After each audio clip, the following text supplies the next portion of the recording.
প্রিয় ছাত্রছাত্রীরা, আজকে আমি তোমাদেরকে এই ভিডিওর মাধ্যমে ক্লাস 9-এর ইতিহাসের যে প্রশ্নগুলো দেওয়া হচ্ছে রায় মার্টিন প্রশ্নবিচিত্রা 2024 সালের, সেখানে প্রথম পর্যায়ক্রমে মূল্যায়ন অর্থাৎ ফার্স্ট সামেটিভের জন্য যে স্কুল নম্বর 10, সেখানে যে প্রশ্নগুলো আছে 10 নম্বর স্কুলের সমস্ত প্রশ্নের উত্তর আমরা আজকে এই ভিডিওর মাধ্যমে আলোচনা করব।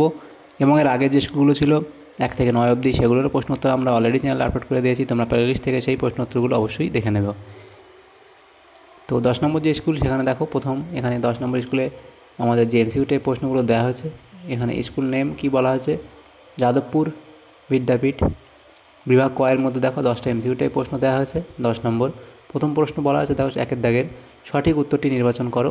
1-এর দাগের 1-এর প্রশ্ন, সেখানে বলা হয়েছে 1-এর দাগের 1-এর প্রশ্নে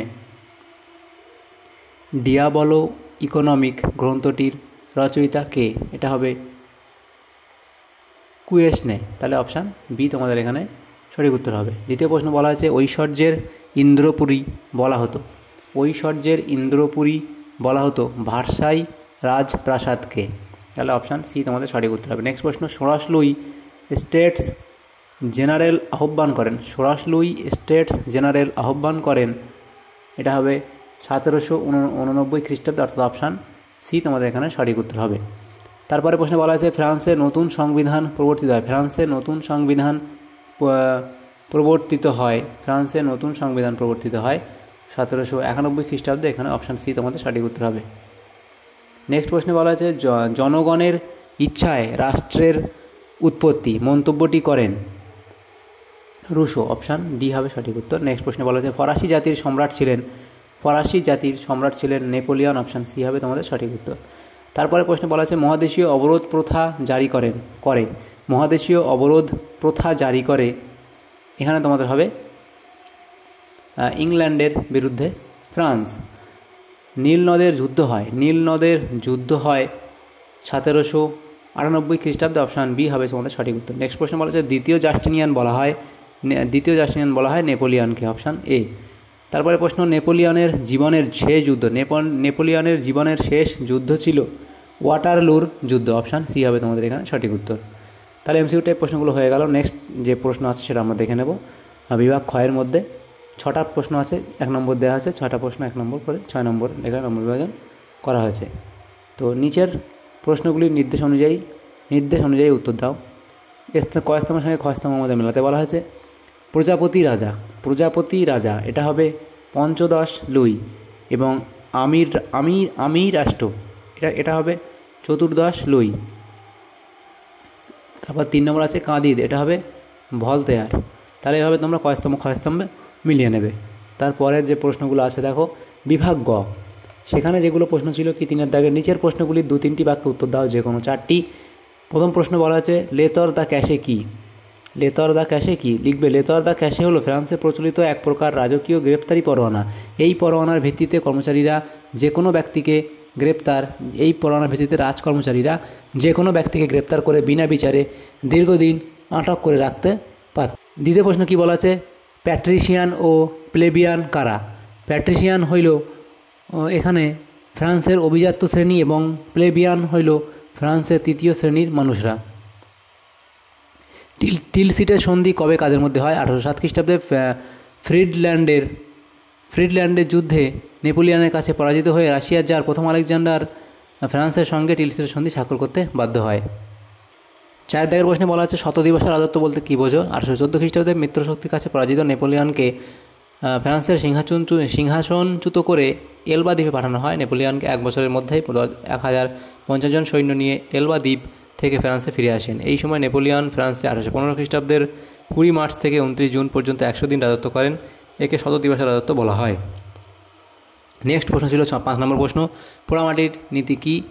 এটা এখান থেকে লেখা আছে, তোমরা লিখে দেবে যে পোড়ামাটির নীতি হলো এক ধরনের রণকৌশল। আক্রমণকারী সৈন্যরা যাতে আক্রান্ত দেশের জিনিসপত্র ব্যবহার করতে না পারে, তার জন্য আক্রান্ত দেশের সৈন্যরা নিজেরাই পুড়িয়ে ধ্বংস করে দিত।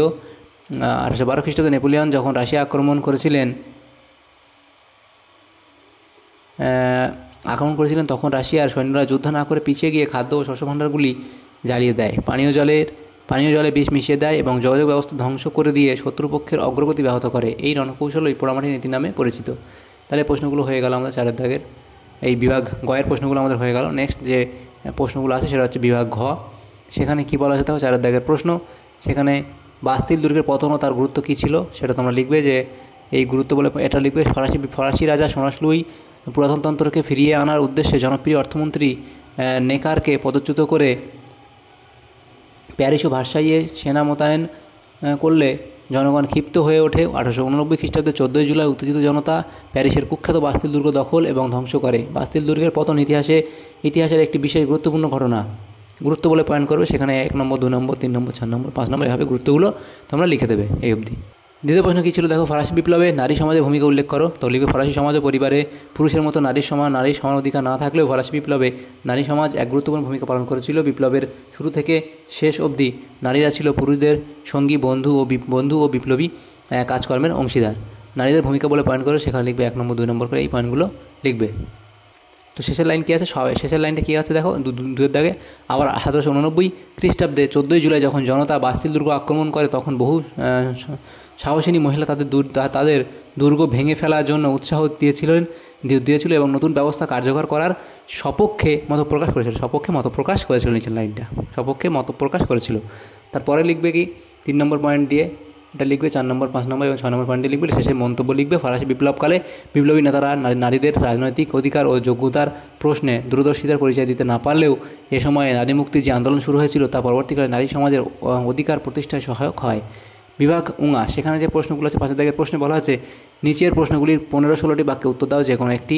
প্রথম প্রশ্ন, বিপ্লব পূর্ববর্তী ফ্রান্সের আর্থসামাজিক অবস্থা সম্বন্ধে সংক্ষিপ্ত বর্ণনা দাও। এখানে ভূমিকা বলে পয়েন্ট করে অবধি লিখবে এবং তারপর শেষে লিখবে কি ফরাসি বিপ্লবের কারণ। সেই ফরাসি বিপ্লবের কারণ সেখানে লিখবে সামাজিক কারণ প্রথমত এটা লিখবে, এবং দ্বিতীয় দেখো প্রথম শ্রেণী, তারপর লিখবে দ্বিতীয় শ্রেণী, তারপর তৃতীয় শ্রেণী, এভাবে লিখবে। তারপর শেষে লিখবে অর্থনৈতিক কারণের মধ্যে লিখবে বৈষম্যমূল্য কর ব্যবস্থা, দ্রব্যমূল্য বৃদ্ধি, 3 নম্বর পরিবারের অতিরিক্ত ব্যয়, 4 নম্বর রাজার কর আরোপের চেষ্টা, 5 নম্বর ব্যয়বহুল যুদ্ধ।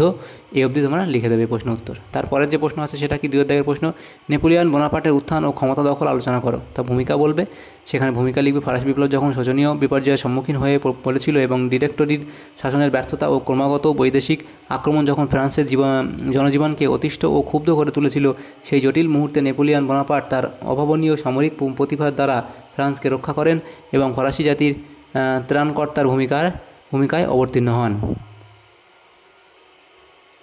তারপর পয়েন্ট করবে যে নেপোলিয়নের বাল্যজীবন, সেখানে জন্ম, পিতামাতা, শিক্ষালাভ ও কর্মজীবন, এবং এটা পরের লাইন লিখবে নেপোলিয়নের উত্থানের সূচনা বলে লিখবে যে প্রথম পর্যায়ে সেখানে ব্রিগেডিয়ার পদ লাভ, তারপর মেজর জেনারেল পদ লাভ, নেপোলিয়নের ইটালি অভিযান, শেষে লিখবে সাফল্য বলে সার্ডিনিয়া জয়, অস্ট্রিয়া আক্রমণ ও ক্যাম্পো ফার্মিও সন্ধি, ইংল্যান্ডের বিরুদ্ধে মিশর অভিযান, এই পয়েন্টগুলো লিখবে। তারপর দ্বিতীয় পর্যায়ের মধ্যে আসবে, সেখানে এগুলো লিখবে, সেখানে পয়েন্ট করবে এবং শেষে তৃতীয় পর্যায়ে লিখবে। শেষে এসে মূল্যায়নটি নিচে লিখবে যে এইভাবে বোনাপার্ট তৎকালীন ফ্রান্স তথা ইউরোপের অন্যতম শ্রেষ্ঠ রণনিপুণ সেনাপতি হয়ে উঠেছিলেন। তিনি এক সাধারণ পরিবারের সন্তান হয়েও নিজ দক্ষতায় ফ্রান্সের শাসক হয়েছিলেন।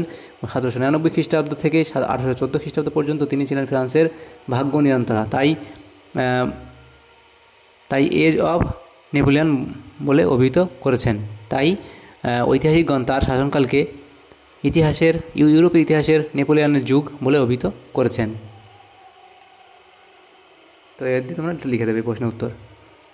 তো এখানে যে প্রশ্নগুলো ছিল আমাদের যে 10 নম্বর স্কুল ইতিহাস যে প্রশ্নগুলো ছিল ক্লাস 9-এর, সেই প্রশ্নগুলো আমরা আলোচনা করলাম। তো যদি তোমাদের সামনেতম উপকার আসে থাকে ভিডিওটা অবশ্যই লাইক করবে এবং চ্যানেল নতুন হলে অবশ্যই চ্যানেলকে সাবস্ক্রাইব করে রাখবে পরবর্তী স্কুলের প্রশ্ন উত্তরগুলো পাওয়ার জন্য। Thanks for watching.